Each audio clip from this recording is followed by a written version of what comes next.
And good morning and welcome to Touch Base Daily. My name is Ron Foster and I'm touching base with you as I do every day. And today is a special day because we have a special guest on this Wisdom Wednesday. You know how we roll. We haven't had a guest in a couple of weeks because of all what's going on in the world with politics and everything. But today we're going to postpone politics till tomorrow, as we normally do on our Thursdays. We'll do that tomorrow. But today is Wisdom Wednesday. And we have an amazing guest today. It is Mr. Michael Young.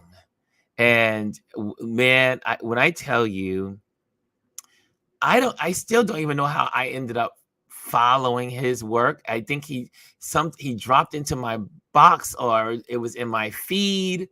And then I was like, who is this dude? This work is beautiful. And so we're going to share about that. And he's in the backstage waiting to come on. And we're going to have a great time together. And you know how we roll when we do our times together, Wisdom Wednesdays. So we'll be getting some great gems from Michael today. And I'm so excited. So anyway, hello, everyone. Good morning. I just wanted to say, Kamala, I just got to say one thing. Kamala knocked it out the park yesterday in D.C. 75,000 plus people showed up. That was amazing. And her words, one of the best speeches. I'm telling you guys, this woman is amazing. And I've read a lot of presidential speeches. This is one of the tops. That was one of the tops yesterday. She's not even president yet. But let me tell you, that speech was top notch. It has to go down as one of the top 10 I've read in my life. I'm just saying. Anyway, hello, everyone. Who's in the building? Who's first in the building? We got the wonderful Hannah. Good morning, Ron. Touch Base Daily family. For the silver, we have Amparo, Grand Rising, fellow Shutterbugs. And then we have in here Chrissy Corner. Good morning. Let's see here. Okay, got you. What's going on here? Oh, there we go. We have people. Okay, here we go. Janet. Hey, Jazzy's in the building. She says, good morning, beautiful people. And we got the great Janet is in the building. She says, Amparo, back at you this AM. I know she meant to say hello to all of us. What's going on, Janet? And we have the wonderful, my brother, Jamel Shabazz is in the building. So we are so excited today. Man, also, if you lived in New York for this whole month of October, you could have had weddings, photo shoots, everything scheduled because the weather in New York City, no rain all year.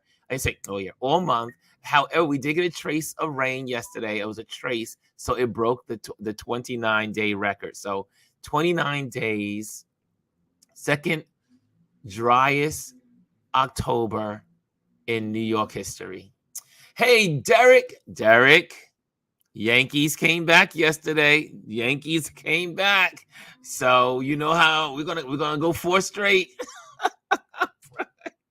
I'm praying 4 straight, Derek. 4 straight. LA, West Coast, East Coast. And I see I Am Me. Reese is in the building. She says, good morning, RLP family. And we got Callie K in the building. What's going on? She says, thank you for doing this, Ron.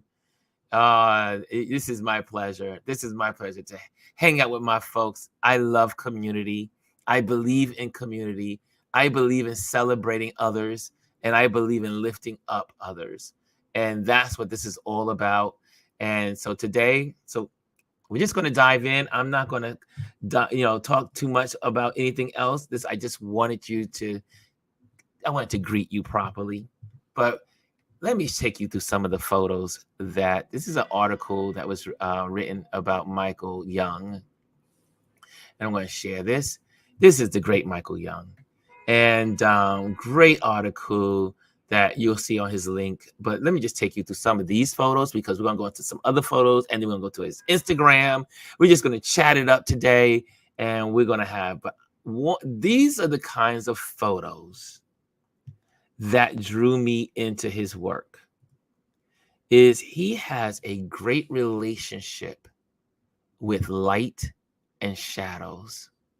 Something that I love a whole lot. So my friends that know me as a photographer and that hang out with me in my meetup groups, they know two things: leading lines and shadows, light and shadows. Those are my favorite compositions. And Mr. Young drew me in with his light and shadows. So this is the man. You'll see him in a moment. And this was an interview. It was sharing about his gear, his equipment.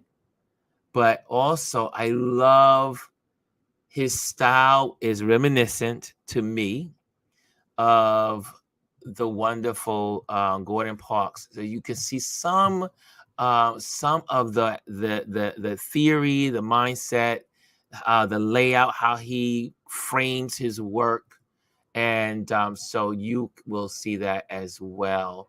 I'm just gonna pop this on the screen so you can see everything a lot better. But again, just beautiful work. Again, you see, it's that shadows and light. Like I said, I was drawn into this.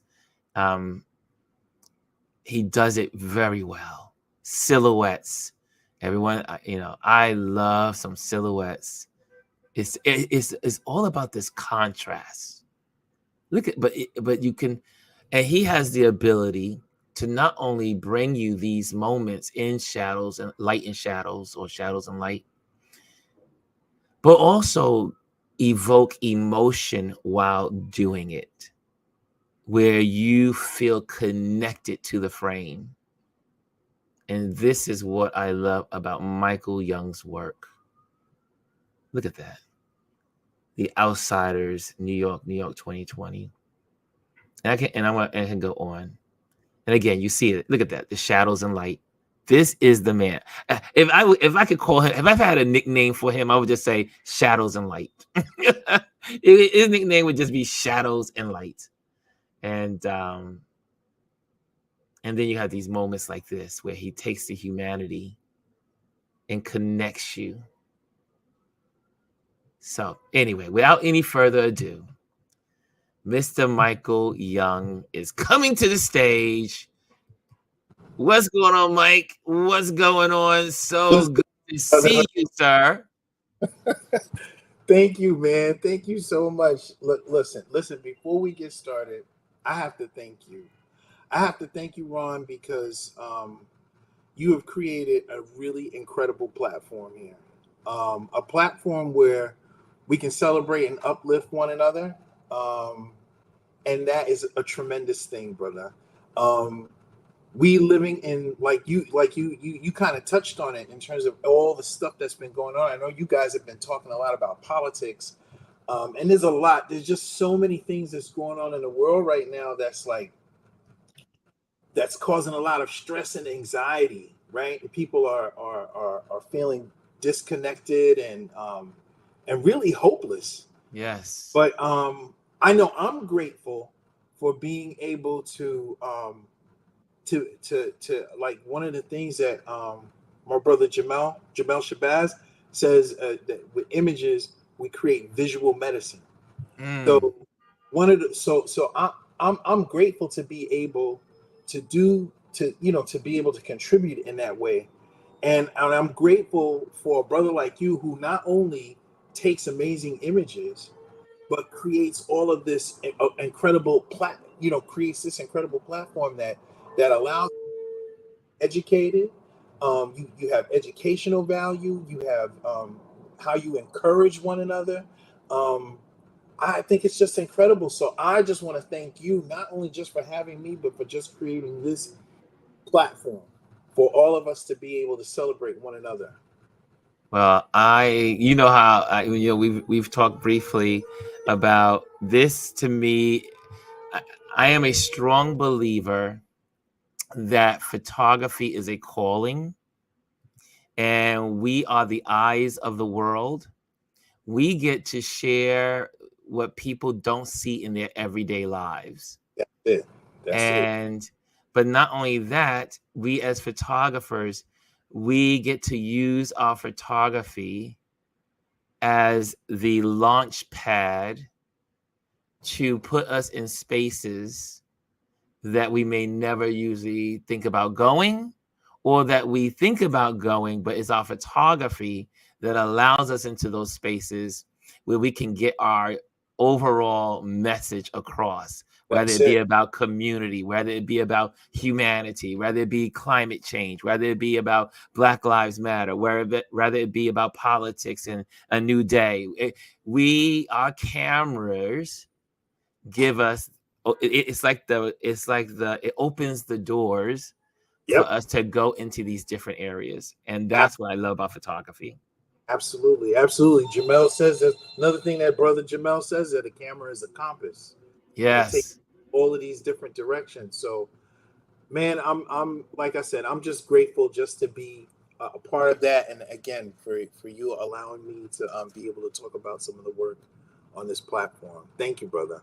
You're welcome. So Mike, where did this all begin? Because I could go down theory, I can go down composition, I can go down technique, I can go down cameras, I can go down all these different roads because you have created this interesting ecosystem of your work. Yes. Where did it all begin? So for me, it started back. Well, I mean, photography probably has always been a part of my life in some way, shape, or form. I grew up with a little black and white TV and used to watch a lot of film noir. When I was coming up, when I was a kid.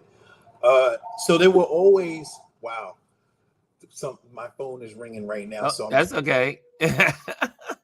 Um, so it's always been there's always been this interest in things visually. And I didn't even realize when I was a kid, when I was growing up, that I was really like I was a very artsy kid. I was a Mhm. performing arts major. I did a lot of acting. I used to break dance and um, did a lot Wait, of. wait, wait, wait, pause. You said what? You used to break dance? Oh yeah, man! I used to. I was a. Wow. Yeah, yeah. We'll go Yeah. back to, I'm putting a pin in that one. Okay, go ahead. Matter of fact, I was during that period when Jamel was taking those pictures back in Brooklyn. Mm-hmm. I wouldn't be surprised at some point I may show up in one of them. I don't know. I don't know. But nevertheless, though, I grew up with an artsy background, uh, Yes. and then I kind of got away from it. Mm. Life kind of, I graduated from high school, and life kind of took on its own, this whole thing, and I had to work and I had to make money, and then I went into finance, and so I remained in finance for gosh, maybe well over 20 years, and I dabbled with photography on and off, but it was a time when I was getting ready to consider going for an MBA, and then the career counselor told me, hey, after like asking me a whole bunch of questions, she Mm-hmm. was like, she said, I think you're an artist. I don't think you should be throwing your money away in this business realm. So Wow. yeah, so I put the whole going back to college, going back to school on hold, and then fast forward some years later, a friend of mine, he was a deacon in my church, and I knew him for a long time, but I didn't know he was really interested in the photography. But he ended up passing away suddenly, and his wife wanted to sell his camera equipment, and I was in the market for a camera at that time. So I remember saying, "Well, you know what? I can take it. I have an Amazon account, or rather, eBay account, and I'll sell it on eBay." Man, I got the camera, and I was getting everything set, but I started picking it up and I started taking pictures, and Mm-hmm. stopped. I haven't stopped. I don't have any like formal training. My school was Flickr. For those of you who were shooting back, like I think I started like around 2009. So I used to Mm-hmm. put images up on Flickr, and we had a really great community there where we could share. And one of the cool things about Flickr was it had the metadata in the images. So Yes. if there were things that I saw what other people were doing, I would look at the metadata so I could see the camera settings, and I would kind of figure it out from there. And then I also used this platform, YouTube, as a source of educating myself and trying to teach myself all of the things that I wanted to discover in photography. And I'm grateful to God because I prayed when I started shooting. It became Yes. it became therapy for me. I had been, like I said, I had been working in finance for well over 20 years, and it wore me out. It wore me down physically, mentally, spiritually. I was struggling. But I Yes. was providing a living for my family, so that was the great side of it. But the Mm-hmm. other side of it was that I dreaded going to work. I didn't want to be in that space. I didn't want to do that work anymore, and I didn't have anything in between that space. It was Wow. work, and then it was family. So I loved spending time with my family, but I hated going to work. And then when I discovered when photography came along, it offered like therapy and medicine to my spirit, to my Mm-hmm. soul. And I really started to believe at that point that this was what God was like calling me to do. Like you said, I feel like it is a calling. One of the things I try, I even teach photography, and when I'm teaching, I really try to stress to my students that everyone has a visual voice to share, right? Yes. No, Yes, no. right. One of the things about photography is that you don't. It happens to all of us. We struggle with comparing ourselves to others, Mm-hmm. and so one of the things I try to stress to my students and to all photographers, people that I come in contact with, is that no one can see the world the way you see the world. No one can do it. So it's kind of a guiding principle for me, and I like to try to encourage others that you have a visual voice that no one can. You have a visual language that no one can speak in. So yeah, it's been a long journey, and I hadn't been able, had not been able to just like completely quit my job. I still Yes. keep the lights on, have a roof over our But head. you have a family. When you are responsible for Kids, others, it's a little more technical to hop out into the world and start to be an entrepreneur. yeah.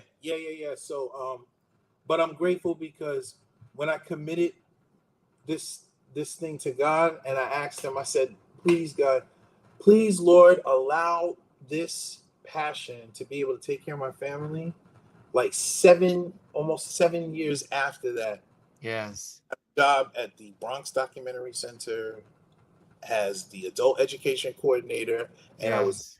seniors. And then when I was standing up there before him, it was just a testament to the faithfulness of Mm. me committing this to God and loving what I'm doing, and Him giving me this opportunity and opening all of these doors.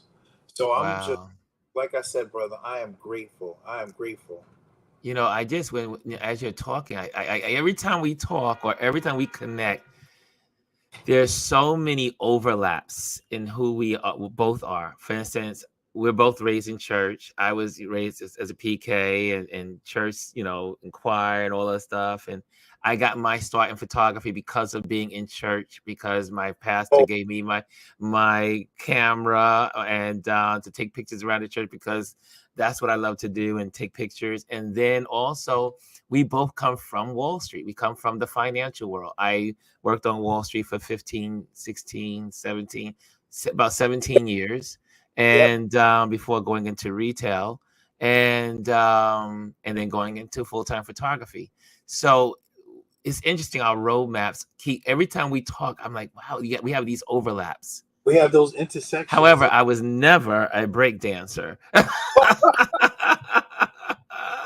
So Well, now let me correct that. I want to hear more about this break dancing. You said you were a break dancer. Yeah, yeah. I'm just trying to go back in Trying to time visualize that. and see you break dancing.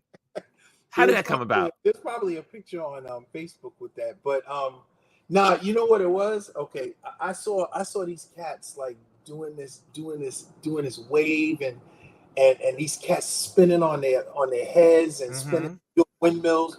And I remember like and also it was another way to kind of get girls too. You know, I mean, You were one of the fly guys. one of the cool things was like right. One You of the were a cool things. fly guy. I was trying to be a fly guy. I didn't have no kind of rap or nothing like that that I could kick. So I remember my dad was a really good dancer. So I discovered in my teens that I could dance too. You know, I was a club head and all of that stuff for a little while back in my teens and my early 20s.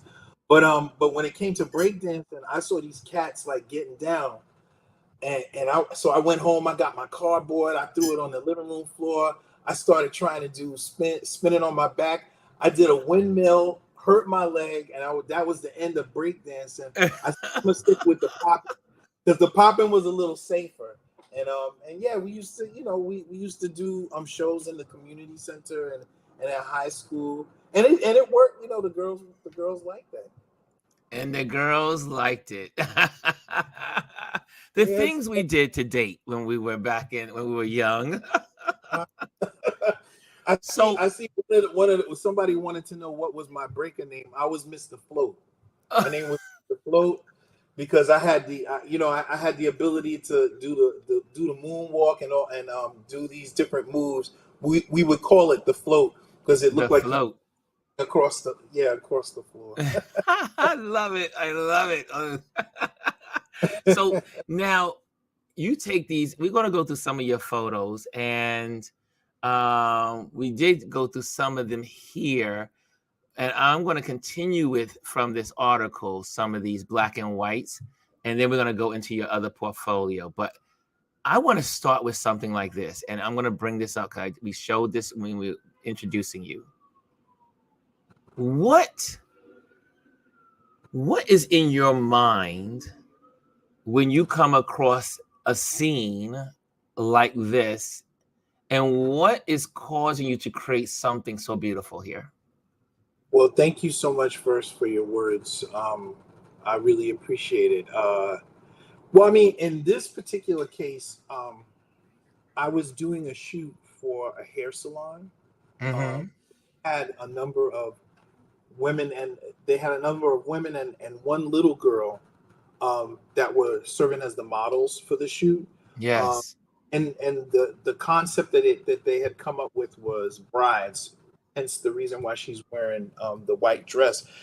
But she actually, at one point while we were in between setups, she was facing the church. Um, Mm-hmm.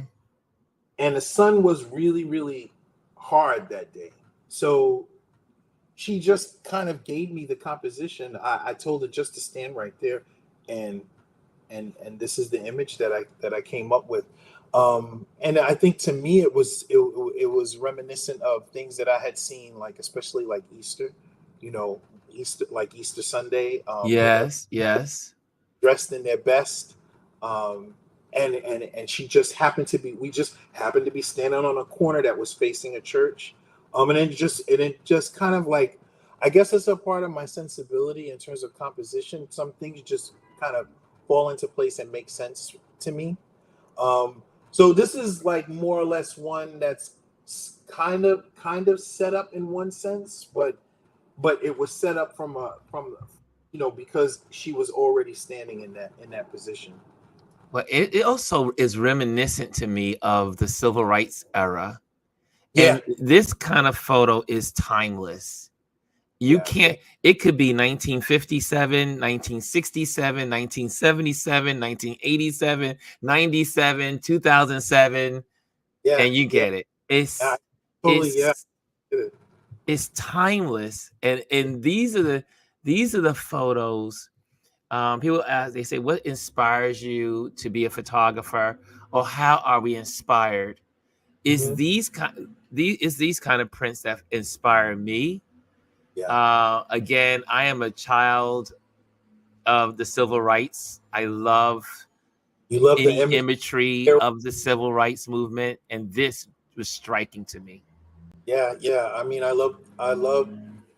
There's so many artists alive and not alive anymore that really pour into and feed the way, what's the word I'm looking for? They they speak to the way I see the world. Yes. They they influence my eye. They influence even my process because this was taken in color. But then I worked on it in black and white to get it to where I needed it to be, where it touched me. Because like Yes. you said earlier on, um, you know, one of the things that was, I think it's, what's his name?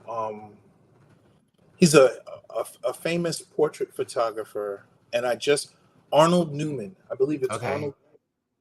He said, "You don't take pictures with the camera; you take pictures with your heart and with your mind." Right? Yes.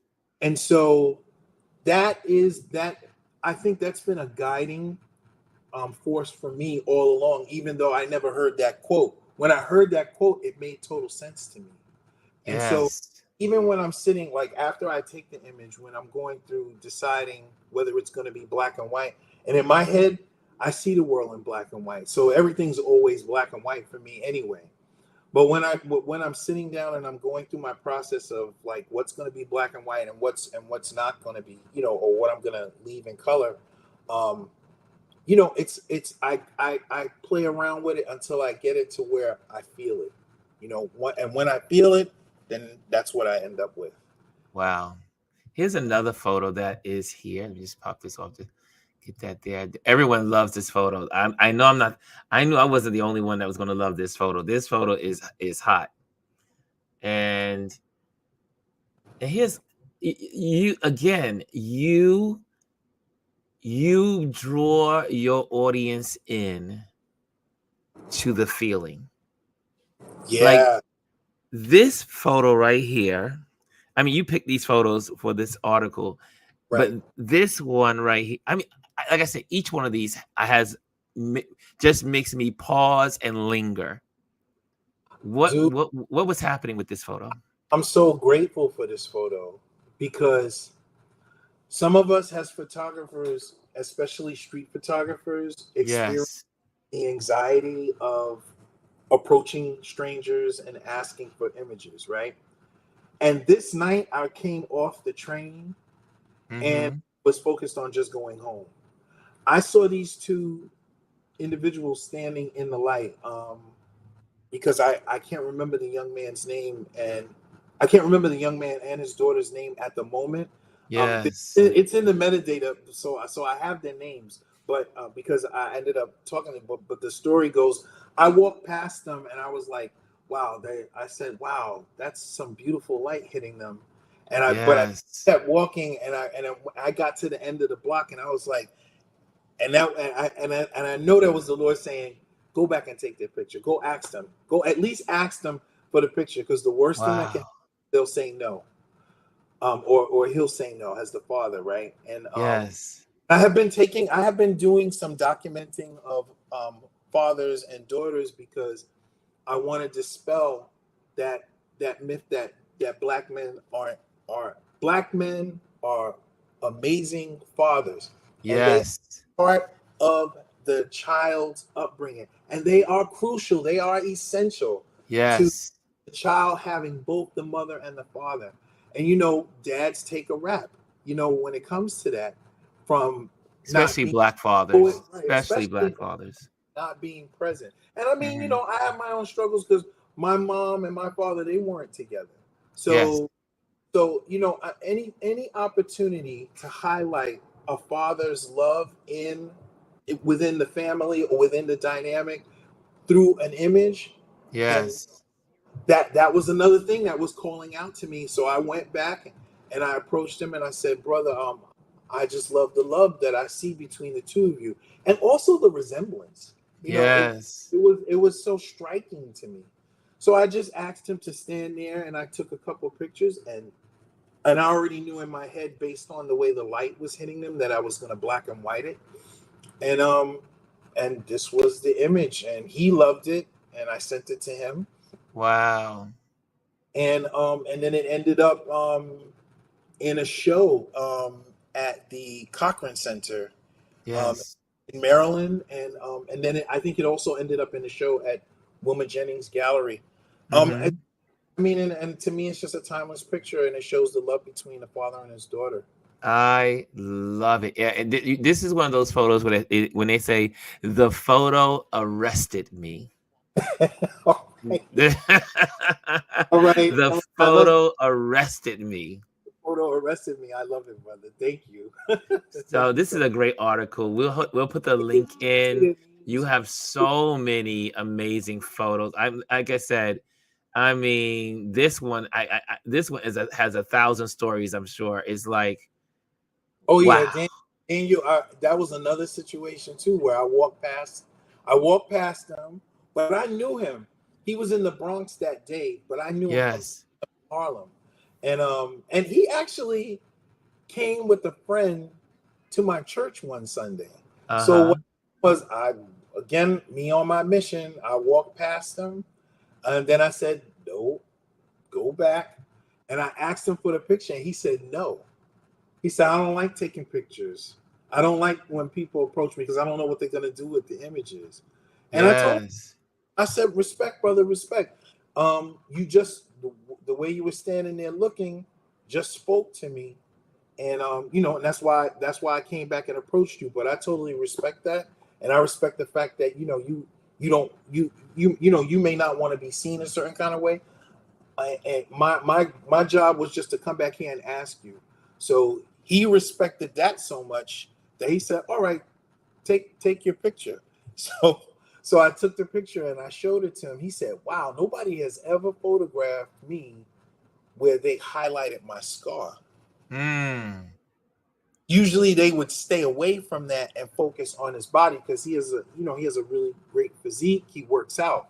And you got all the tattoos. Right. He's got everything. And in my head too, I said Oops. if he allows me to take the picture, I'm definitely gonna black and white it. And I took several shots, but this was the one that spoke to me the most, It's so strong. yeah, thank you. I love it. So we're gonna go. We so now while we I change this, go to one of your PDF that you have of such amazing work. We're gonna stop sharing this. What is it? What when you are because you're a street photographer. You're I'm a out street in this. photographer. Yeah, I'm a street photographer because I do portrait work as well. I Yes. and I'm trying to work more on documentary work.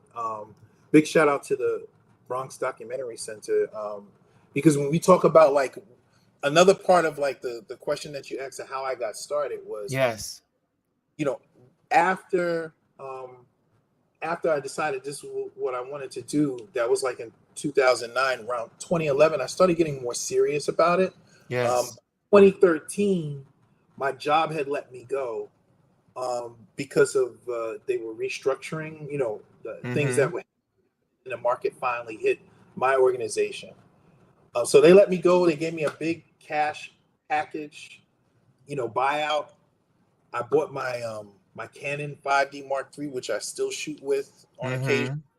Mm-hmm. Um, and I was on the run, man. I was out. I was shooting it. I was doing it. Man on the run.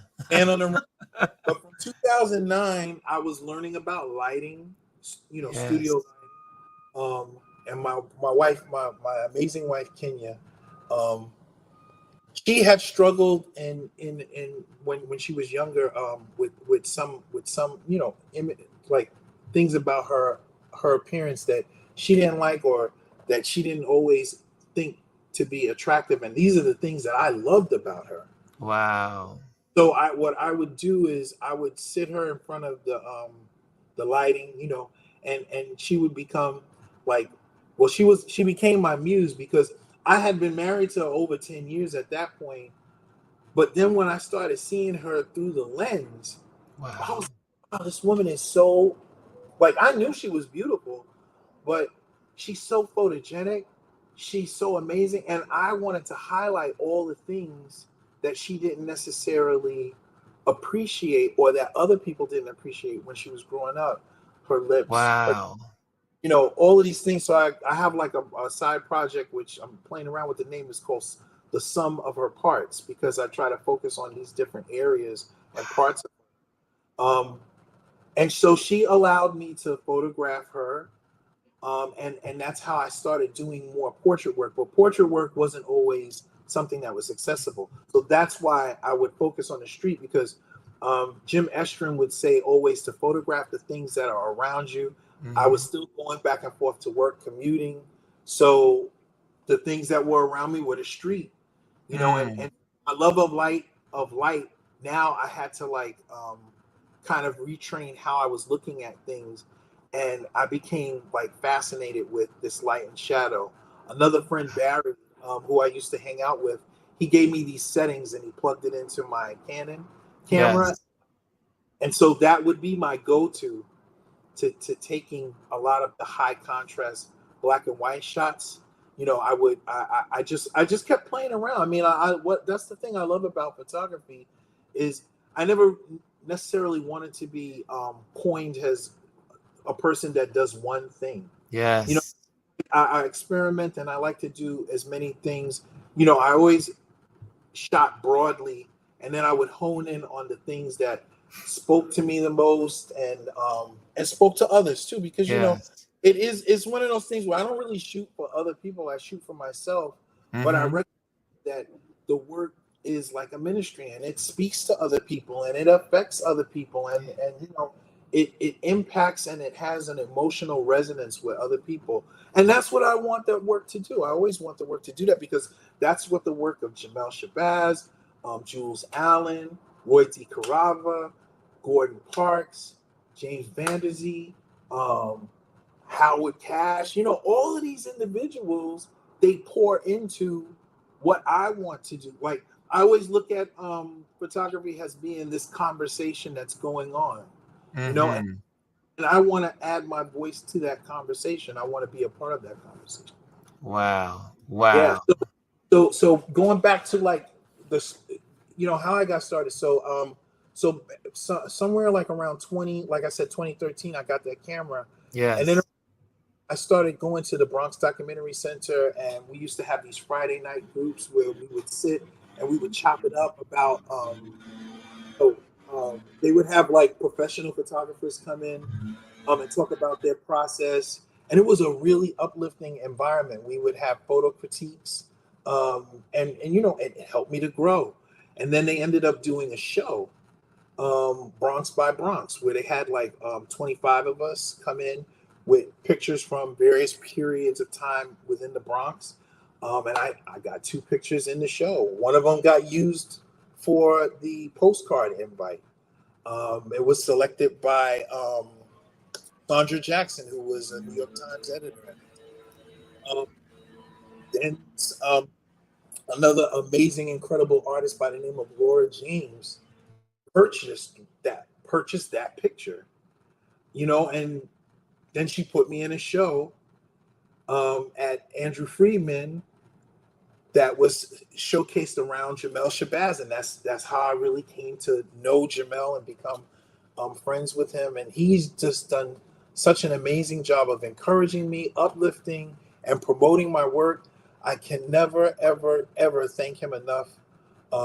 Truly, he is a gift. He is a gift from God. He is an angel. Can I pause you and join you on that? I for many years I kept trying to chase Jamel down to connect with him. I would see him at Photoville and all these other places. I was like, who is this guy? This work is and then I finally connected with him last year, and it feels like I've known him my whole life. And he is that guy that makes you feel like you're the center of the world. In that moment when you're with him, you're just the center of the world. And it's such a blessing to have someone that has had their work in so many high profile places, but yet walks the earth with such humility and not only the humility, but also the servitude. Yes. Using that amazing, incredible platform that he has built over the Yeah. years to elevate, promote others so that they can achieve that same kind of thing and where we can just be connected, all has like this one community, just uplifting and building one another up. And I can't think of like, the man is really incredible. I stand on his shoulders, Joseph Rodriguez shoulders. Like I said, there's so many artists out there that they don't have to, they did their thing. You know what I'm saying? And like you said, to Jamel's and these shows that international, and the books, everything. But Yes. such a humble with such a heart of servitude that it just is. It's like, I just hope to be half of A what he great example to us all. a really good example. So I want to go through this next batch of pictures because they have stories, and you can tell me when you want me to Yeah, stop and share and talk. However, I'm going to just take one moment to close my window because they're cutting the trees down on today. So let me hold on. no problem, no problem.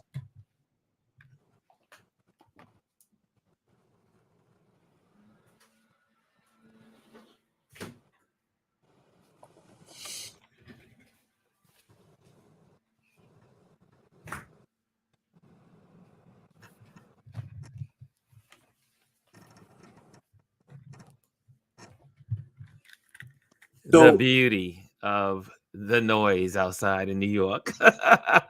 But what's well, what's going on in this? we like during the call, man. I had like the phone that It never always happens. Nothing's going on until you're doing something. right, exactly. I can't get out of it. So, Yes. going back, there was something that you said about being a PK. Now, I wasn't a PK. I wasn't raised in the church, but my wife was. And this is her mom and her dad. And so one of the things that we have been experiencing for the last several years was her mom, Bobby, on the right. She passed away. Mm. She passed away. It's getting close to 5 years ago. And then her dad recently died in May. So um, she doesn't have her parents anymore. And this obviously impacts both of our lives because they were a huge part of our weekly. We went to church, and he was a pastor. She was the PK.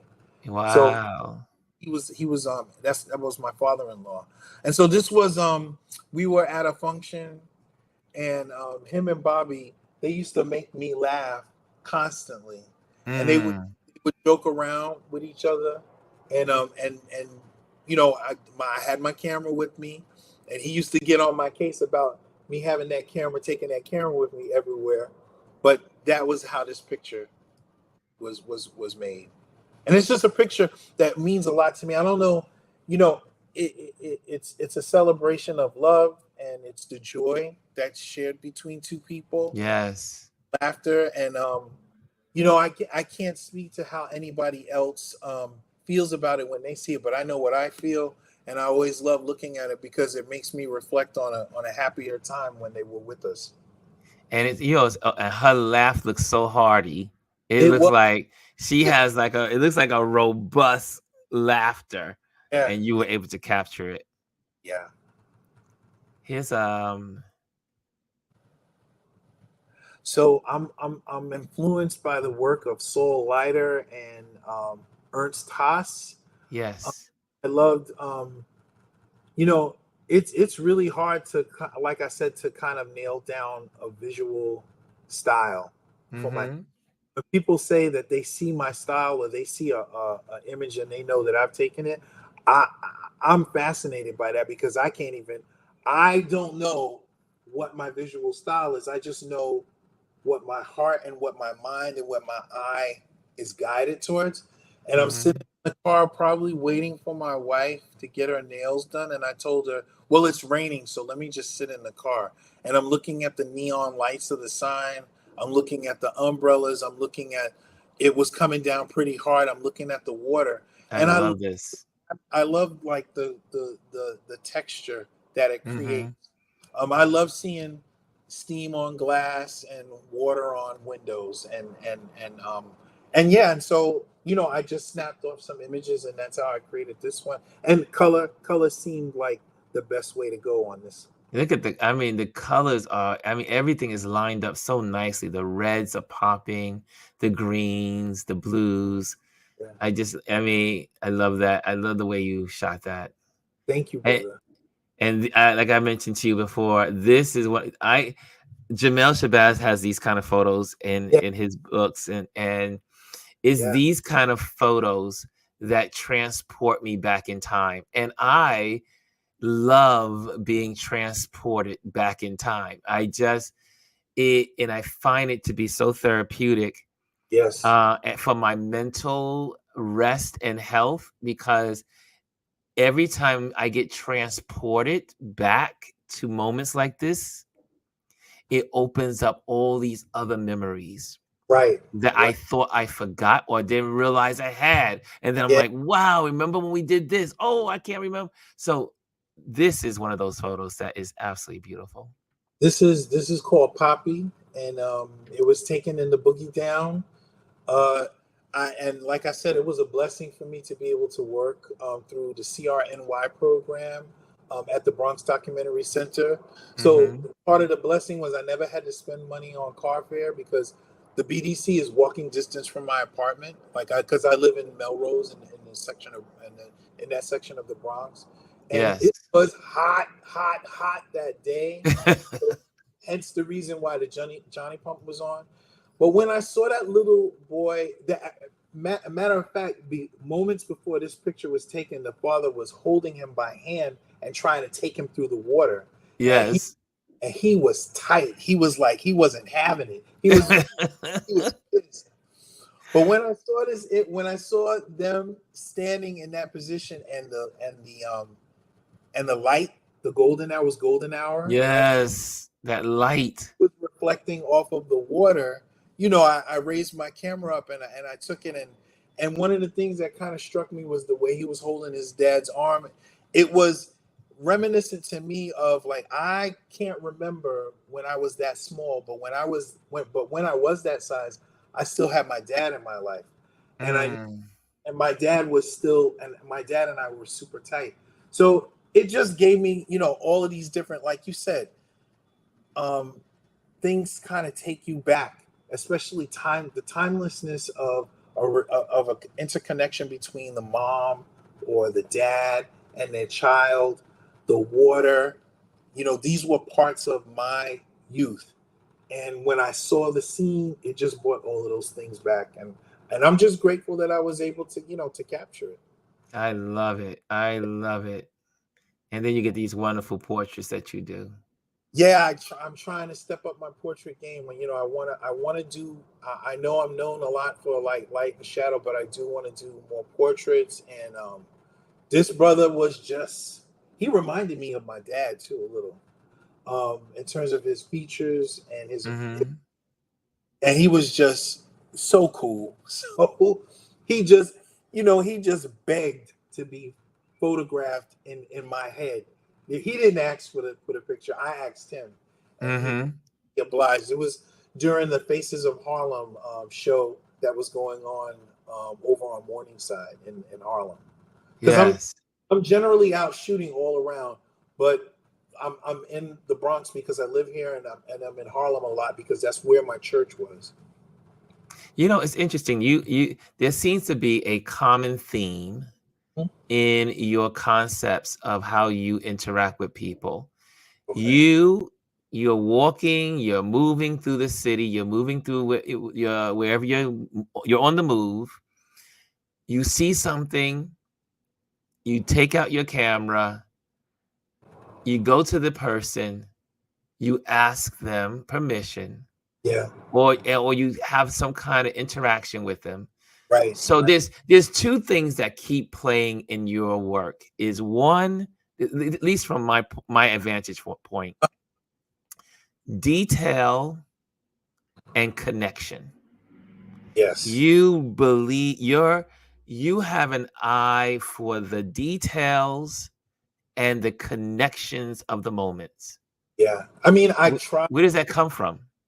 I don't know. I guess it's probably just trying to be in tune with everything that's going on around me. And before I go out, at times I'll pray about like, Lord, guide my eye, guide my spirit, to what you would have me to photograph. I something that is going to promote positivity and be uplifting, but most importantly, that connects with other people. Yes. Um, and before it even connects with other people, that I connect with, right? So those are kind of like guiding principles for me in terms of what I go out or how I would say it's kind of the sensibility that I've Mm-hmm. over time. I think it started with me from the get go, and it's one of the things that it's just like grown over time as my experience has evolved, right? Um, and I just want people to feel uplifted when they see an image if I'm doing a portrait, because there are a lot of images that I take that are not necessarily posed portraits, but rather candid portraits or street scenes that people are in, and they're not always the most. I would say I try to make beauty out of it because they're Mm-hmm. not the best of conditions, that kind of thing. But I try to again let my spirit guide how I frame, how I put things in my frame when I'm composing. Also, it takes a little bit of a certain level of boldness to walk up to strangers and Yes, sir. say, "Hey, brother." I watched Jamel do this, and I'm usually Jamel, or there's a couple of photographers that would I forgot some of the other photographers that I met during Photoville, or here in the city, or doing street photography for walks and stuff, and they have this ability to just walk up to someone and say, "Hey." Jamel is the best of this, and sorry, I know y'all got probably say we're talking about Jamel a lot, but You got, he's one of my great inspirations when it comes to the street. He'll say, "Hey, brother, that's a nice outfit you're wearing. Hey, can I get your photo? Can I yeah, take a picture of you?"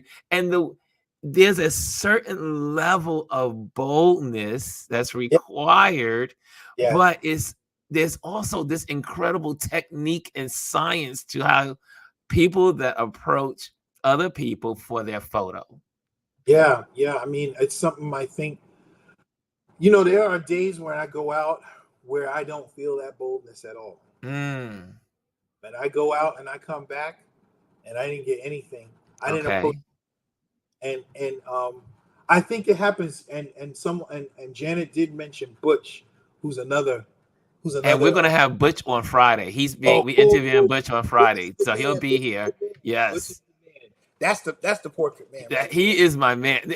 He goes up to people and say, "Hey, brother, I like what you got on. Hey, can I take a picture of you?" He goes, Yeah, "I'm a photographer, and I want to yeah, take this photo, and I want to get this. I want you to have this photo." yes, he yes, he yes. he has this amazing ability to do it, and like I said, I look at He's Jamel so and Butch. I was engaging. just Yeah, he's so engaging, and he has such a spirit about him that and it's warmness, news and a warmth. that Exactly. warmth. Butch is. I met Butch and I have been talking for many years online, I say several years. Yeah. Same here. And then we finally met last year in person at Right. the something that was going on at Jacob. I think it was B&H had their event. And so Okay. next thing you know, I'm leaving, I'm rushing to go to a photo. I have a photo shoot or something to do. And so I'm leaving out the building. And then next thing you know, I'm walking down this open space, and Butch is coming down the stairs. He goes, "Mr. Ron." he, he comes up out of no. Guys, if there's any brother that there are certain brothers in the world that give you the hug of life. Yes. This Yeah. brother Yeah. is Yeah. so This is our first time meeting in person. He grabbed me and hugged me like he knew me, like an old relative that we hadn't seen in years. And he is like that all the time with All the everybody. Yep, all the time, and even in our conversations, he's a great Yes. brother. Um, and he's another, like I said, he's another person too that's inspirational in terms of like when you. I mean, I think each one of us has to develop our own approach Yes. to, and I usually have to get past the worst, my worst critic, or the worst, the myself. I always get in the way when it's an opportunity to go out and create a portrait of someone, because Yes. nerves, because of all of those things that I have to remind myself when I push past, this is what is possible. So Anything, and that's what pushes you. yeah, Is the that's really outcome. right. Because as you Right. are going, because I know when I walk up to someone, I am used, and I have to just tell you, I am an extrovert introvert. Yeah, same here. Yeah. So Yep. Yep. I'm not that guy that can easily walk up to someone and say, "Hey, can I take your photo?" I'm just not that guy. Yeah. However, there are moments I am so compelled Right. by the outcome Right. that makes me have the energy and the strength to Right. go and present myself to a person. Yeah. But it's usually because I'm thinking about the outcome and how that photo may affect others. Yeah. And Yeah. that weighs it. No, absolutely, absolutely, and like in the two examples that you saw earlier with Daniel and with the father and the daughter situation, Yes.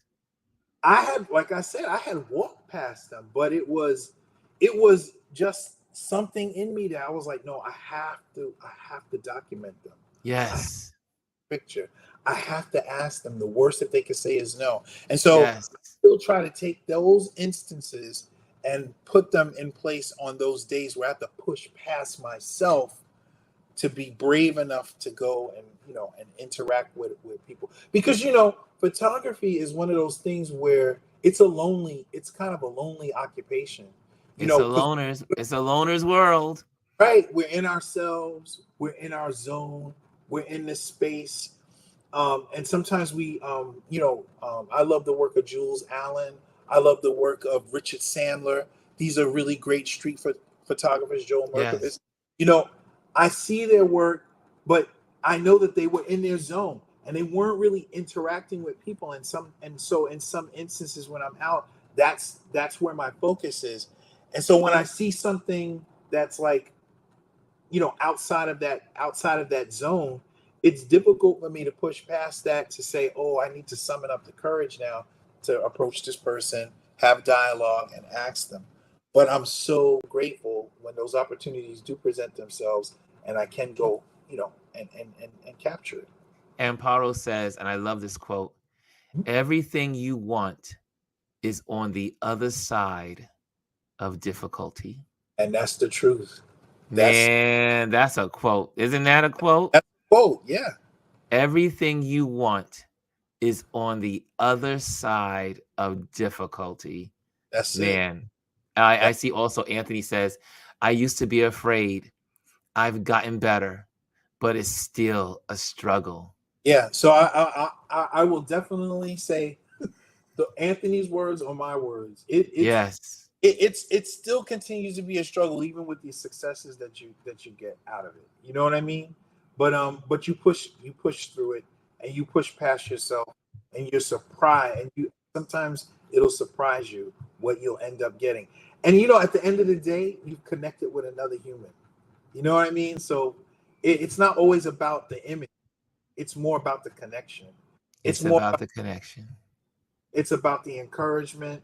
It's about the person being flattered and being uplifted because you don't know what they were experiencing. And I remember even in my church, we would hug one another, and you did not know what that hug did for the other, Mm-hmm. what was happening inside. So I try to look at even the photograph as a form of hugging or uplifting, inspiring, and I don't want to rob people or myself of those opportunities. So I try to allow that to, again, to talk to me and speak to me when it comes to approaching people.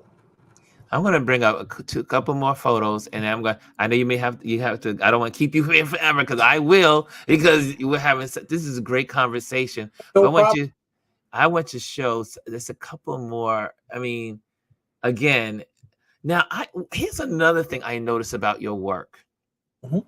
You take you take pictures when you're doing your portrait. You're obviously taking pictures of the face. Right, But you do focus a lot on not taking pictures of faces. right, and especially children. Yes, Um, but I noticed that in a lot of your work, mhm. there's the silhouette or there's the no face. Yeah, I mean, What's going on there? I love silhouettes anyway because I'm always looking for backlit situations, Mhm. and silhouettes just, it makes me think. It puts me in the mindset of like some of those black and white movies, Night of the Hunter in particular, um, Yes. of the movies that captured my attention. And I remember being small and not really understanding what was going on, but visually I was like, oh my god, this is incredible. So Yes. I'm always looking for those same type of incredible scenes. But my wife works um, in education. She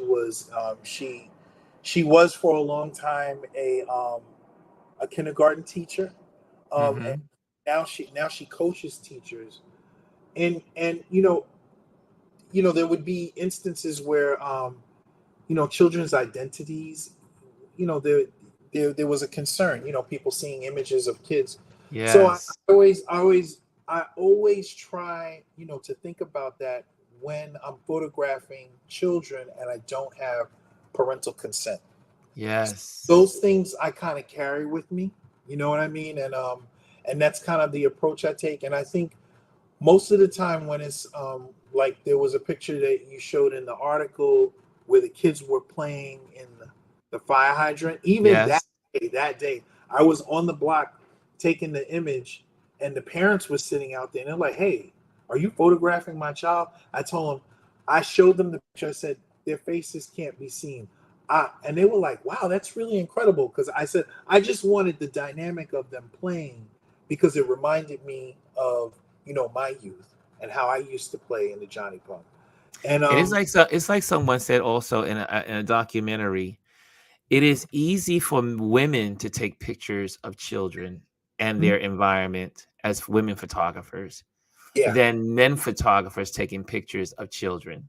yeah, It's the society that we have and we live in the negatives of right, our society have made it difficult for innocent transactions of photography among men with children and family in the streets of New York or wherever city you're at, versus when a woman photographer goes into that same environment, people don't judge her as in saying, wait a minute, why are you taking the picture? And yeah. so it's It, interesting the dynamics there. it's unfortunate in this fallen world and in this fallen state, and with these different things that go on with the way images are being used. Um, we have to exercise caution, and and the thing is that as a photographer, and you as a photographer, we see light, we see composition, we see beauty, we see these Yes. things. We pick up our camera. It's almost instinctually for us to raise our camera and point it in a direction. But other people look at that as threatening, and Yes. so we have to be mindful of how other people, that other people are just not going to have that same appreciation or understanding of what it is that we're trying to convey. Yes. So sometimes I take risks. I try to be as cautious as I can, but you know, at the end of the day, if I can capture the beauty of somebody from the back, then it's a win. It's a win situation for me. Yes. Here's a photo that and this is not a child, but I noticed now this is something I had when I was in the Middle East. I had an opportunity to photograph in Qatar, or Qatar, most people call it Qatar. Yeah. And one of the things I had to learn in the field of doing it is Mhm. that they do not like photos taken of people, like the faces of women. Yeah. So women, even though they have They're their, covering. their covering, Golly. they still do not like pictures taken of them. Wow. And so I did not, I'm walking around taking the pictures and everything, and then I had to learn quickly, because some of the men are nice. I mean, like, when I say some, I mean, the people that I were around were free to give me information and to help Yeah. me. I say, oh, they don't like that. That wouldn't be cool, Yeah. So and I love that. I love when people can just say, they teach you along the way. They don't find you a threat. They don't find you insulting. But it's also how we carry ourselves as photographers too. If we are genuinely doing things from our heart, people Yeah. feel that.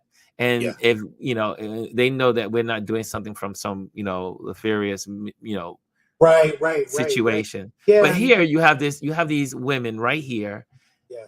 I love the way it's set up, and we'll close with this one. Okay. What is this? What drew you to this? So quite honestly, I was coming out of my building, Mm-hmm. loved the way they were positioned. I think they were waiting for a cab, but I loved the way they were positioned, and I loved how the material was The falling, garments, right? how the garments were falling, and the way the light was hitting them. And I hate cars in my images, but because I figure maybe 40 or 50 years from now, those cars will look fantastic.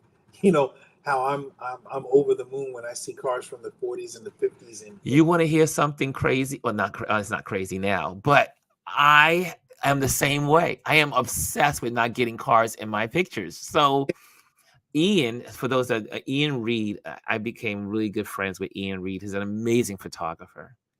yeah, And Ian and I went on the July 4th. We went on what's called a photo walk. We got together early in the morning. We head to the city, and he's teaching me all kinds of stuff because he's out in the field. He's photographing in Congo. He's photographing in Ukraine. yeah, He's like in the field. I mean, I'm talking about hardcore war zones, all that stuff. So he's wow, here. We've taken a walk through the city, and I'm like, oh, that car's in the way. And then he says, yo, dude, he was like, yo, that car is in the future, you're going to love that car. He right, says, he says, the car gives you the moment. And so, and it totally shifted my thought. I right, was so like freaking out about cars, and I'm like, oh my God, the car can't be in the frame. yeah, yeah, And it yeah, goes, here's a thing too. For those that are just starting photography, or you're interested in photography or taking it to the next level, we photographers are continually learning. yes, We are continually learning our craft, yep, and the more we connect with other photographers and build consensus and community among ourselves, the more we learn from each other and the better we all become. that's Because Ian had me thinking about things in a way I had never thought before. Like, for instance, we would walk by a building and there would be a construction site. He says, this is a great picture. This is a great shot. What can we find here? And I was right, like, it's a lot it's a lot. What can we? He says, you see that building on the other side? When this building is built, we'll never see that site again. yeah, yeah, yeah. I And mean, I was like, it was so amazing to be in a place with a brother, fellow photographer, learning and taking in his perspective. yeah, And so that's another reason why these Wisdom Wednesdays are so good, to connect people, and because we get to see and hear perspectives about photography that we may have not thought of, and it'll exactly. make us better. Yeah, we learn from each other, we grow from each other, and I really believe that it improves um, it enhances and improves our sensibility about. I hate saying taking images, like creating images, because I think Creating. Thank you. Yes. yeah, I think that's what we're doing. We're looking at the world around us, and we're taking these objects and we're creating something, something Yes. really incredible. At least that's what that's always the goal. I just have this thing in me, and I have to get it out. And so, photography again has been um, visual medicine, has been therapeutic. And I'm grateful for the platform and for being able to, uh, put these images out in the world and for other people to connect with them. That means the world to me. And I have one last question for you. For sure. If you could talk to your 15-year-old self, I like that. This is one of my favorite questions. Oh boy. What if you could go and talk to your 15-year-old self? What would you tell yourself about the future that you were going to embark upon, about photography and how you would become the photographer you are? What warnings would you give yourself, or piece of wisdom would you give your 15-year-old self? I think what I would do is try to tell my 15-year-old self to to trust God earlier in Mhm. in my life, um, and trust Him with the trajectory that you're about to go embark upon. Because I'm I'm a huge Back to the Future. Um, like I'm a fan of that genre Mhm. of that movie, but of movies, any movies that have to do with time travel. And one of the things that I've often discussed, because the reason why I'm here is by the grace of God. But the interesting thing is that when I look back over my life, even if I go to 15 or before, if there was anything, whether it was a hardship that I faced, some trial, um, something that at that time seemed like a really bad thing or something detrimental, if there was any shift or any one thing that changed in that trajectory, I wouldn't be sitting right here talking to you right now. It would have been altered. So I'm grateful for all of the experiences, good and bad, that have led Mm. up to where I'm sitting right now today, because I really feel like there was an image that I took, and this woman, when she saw it, she started crying, and she said, "Nobody has ever photographed me and made me look this way before." And in an image like that, and the images that I would take of my wife, these things. Can you put up one picture of my wife? Because I just Which wanted, one? um, if you go in that last section of images that you were in on that, I think it was on the PDF. Okay. You you might see one where it's like half of her face. Um, in that, Oh, yes, I do. I did go past that. Okay, I remember that one. so Hold on. Here we go. Let me get there.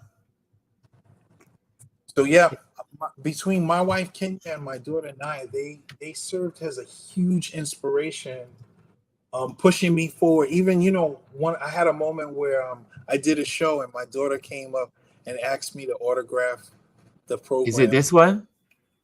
Actually, it's not that one, but that's fine. There was another one there, but this is fine. Um, I don't forgot what the question was.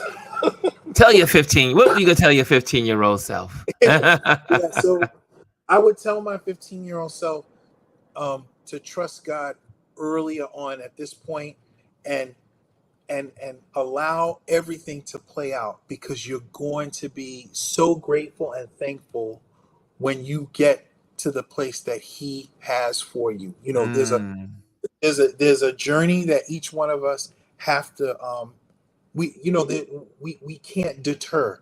We have to go run this course. and yes. and I believe that those hardships and all of those things are instrumental in the person that we become. So for me, I want this photography to be a platform where it elevates people, where it inspires people, where it could be a platform of learning, and sharing and growing, right?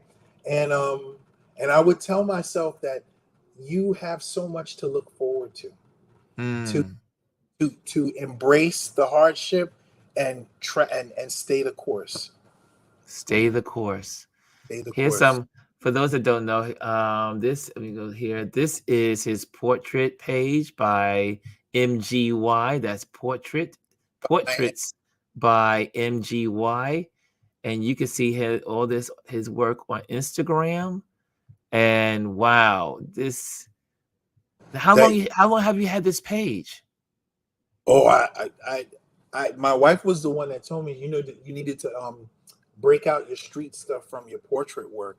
I've had Yes. probably for the last 3 or 4 years, but it doesn't get too much traction, And when I do portrait photo shoots, I'll post the work, some of the work there, or my wife and I, we used to sit and we used to shoot together all the time, but life and busyness and things have changed our schedules. So now I actually have to. She has to can't count. Schedule me in for us to do a shoot days. But I always get her for her birthday, and her birthday's coming up. It's November 3rd, and we're gonna head to Chicago. So I'll be able to take a couple of pictures of her there, and I'm looking forward to just celebrating with her. These are And great pictures. I went, yeah, look at them. They're we just even talked about like the self portraiture work, and that because that came out of me practicing lighting, but also knowing that I was going to do portrait work. Um, I felt uncomfortable in front of the camera, so I would turn the camera on myself to experience what I was going to be asking others to experience, and to help me with making them feel more at ease. But then I yeah. saw something about with Annie Leibovitz saying that you don't always have to make a person feel at ease. Sometimes you want to capture that tension. It depends. Every situation, Every different situation is different, approach. Yeah, the approach. So and every story is different. every story is different. Every Every story you want to tell. And this is also your other page, right. That's my main and that's your main page. And this one is MG M. Young Photography, and that's right here. So, but this is also great work. If you guys see his page here, this is how I ended up. This is how I found Mr. Michael Young. And this So work is incredible. thank you, thank you so much, man, and thank you again for this. Has been such a wonderful exchange. Um, it's always great to connect and talk with you. And like I said, I love your energy, and I commend you again, brother, on this platform that you've created, where we can educate and encourage and inspire one another. Thank you again so much for having me. Man, this was It was a long time wonderful. coming, man. We was going back and forth. We was trying to get it together. Yes, we kept trying to get this together for the longest. Yeah, yeah. Oh man, but you know what they say? Good things come to those who wait. And it And say that again, buddy. happens when it's supposed to happen. Exactly. You don't have to force it. You don't It's have to. right. And I guarantee you there's someone that's going to see this video, this YouTube video, and they're going to be inspired. And we Awesome. won't know what our words were that inspired them, but they Absolutely. will go on in their lives, either in photography or whatever it was that talked about today, Yeah. that is going to encourage. We don't see half the results of the outcomes of what we talk about on these platforms, Yeah. but we can guarantee if we approach it from our hearts, it's going to touch the hearts of others. Yeah. I mean, I trust God every day that something that I say, something that is done, something that is seen would encourage and inspire someone else. So, yo, And look I, at that. Look at the love of this, conversation. oh, Uh, Jamel thank says, you. besides being a great street photographer, Michael is a great fashion photographer. Oh, thank you, So brother. I mean, there's so much. I mean, so you know what that means, Mike? Gotta come That means back. you have to come back. You have Gotta to come come back. Yes, that back. means you have to come back. Gladly, gladly, gladly. Anthony says he is now following you on both IG pages. Oh, thank you so much, Anthony. I really appreciate it. And And Alicia says his wife is beautiful. thank you. I will convey that to her. Thank you so much. So this was great, man. Thank you so much for coming on. I don't even want it to end because it's again, like I said, the moment I met you in person, it confirmed what I saw in pictures. I was like, this guy is so cool. Amen. So thank you for being who you are. Thank you, Thank you brother. for letting your light shine. Thank you, man. And in this field, and uh, uh, one of the photographers mentioned to me this year that we are losing so many photographers. Yeah. And people don't even think about that. I didn't even think about that. Yeah. And there's so many photographers. They're either losing they don't have their jobs. The money's not like it used to be. They feel frustrated. They feel empty. They feel like they're not who they sought out to be, as in this field. Being a photographer requires so much reflection, self-reflection, self-focus, but then you have to get out of yourself and focus on the world and the things around you. You have to develop so many purposes outside of yourself to stand strong and to continue to move forward regardless of what it may appear that things are not doing well. And it's moments, and that's why these, again, community is so important. Absolutely. And I cannot stress it enough. And my community hears me say it all the time. Community is of high importance. You have a family, and a lot of our blood family, we probably wouldn't be in community with them. But if you build your community, whoever that may be, who you can, say, I don't have a community. Right. Like me, I'm like this. If I can't find it, I will build it. You will build it, right? If I can't find it, I'll build my own. And so, look, no man is an island. No man's an island. We cannot do this alone. We need each other. We need to support each other. We need to encourage one another. We cannot be photographers that are like, I always say there's two types of photographers. There's the greedy photographer and there's the giving photographer. And we can't be the greedy photographers that we just want everything and, be the giving photographer. And by being the giving photographer, everything gets fulfilled. Everything gets fulfilled. It's important. Like, that's another thing, mantra for me is what God has for me is for me. It's for you. I don't have to worry about what everybody else is doing and getting. That's not for me. What he has for me, he already has for me. So all I got to do is rest in that. And I don't think any of us as artists don't struggle in those areas from time to time. It's like, dang, they giving this guy all this at work. I've been working, I've been grinding. Yeah, exactly. We all been there. Everybody's been there. Everybody's had those moments. But what's for you will be for you. Whatever is for me is for me. And when it happens, that'll be the time for it to happen. So I just trust and rest in that. And let the church say a resounding amen. Thank you, Michael Young, for being with us, guys. If you loved Mike and what he brought to us today and the wisdom he's given us today, could y'all give him a shout out in the comments? Give him a shout out. Show some appreciation, show some love for our brother and what he's done for us today.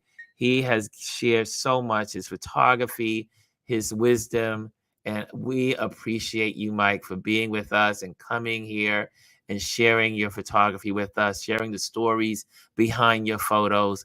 This was so beautiful, and I am so thankful for you. Thankful for you. I'm thankful for everyone who came on today. Thank you for sacrificing your time and just tuning in to hear the discussion. Again, I pray that somebody was encouraged, inspired, and uplifted. Well, guys, you know how we roll. I'm gonna say, there's Halloween coming up. We got that going on, but tomorrow we'll talk politics. We'll go into our regular stuff that we do during the week. But guys, I am so thankful for you showing up and showing out and being here with us. Thank you again, Mike, for being here. Thank you, Shamel Shabazz, for being such a role model for both of us and the people around us. And Yes. we love you.